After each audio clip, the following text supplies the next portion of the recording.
ચલો આજે આપણી સામે અબ્દુલ્લાભાઈ ધોરણ 6 માં અભ્યાસ કરે છે ને આપણે એમને સમાજ વિદ્યાના થોડા લાઈવ પ્રશ્નો પૂછીશું. તમે હાલ કયો પાઠ વાંચતા હતા? શું નામ હતું એનું? શાંતિની શોધમાં બુદ્ધ અને મહાવીર. શાંતિની શોધમાં બુદ્ધ અને મહાવીર.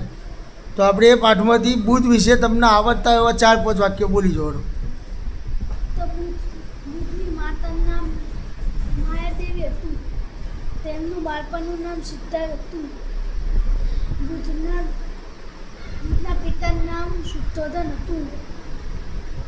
તેમનું બાળપણનું નામ સિદ્ધાર્થ હતું. તે બુદ્ધ ધર્મના હતા. બૌદ્ધ ધર્મના હતા. સરસ. પછી એમના વ્રતો આપેલા યાદ છે આપણને? 1-2 તેમના 4 વ્રતો આપેલા છે. સંસાર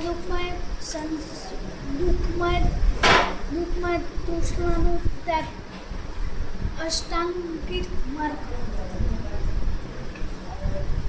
સરસ.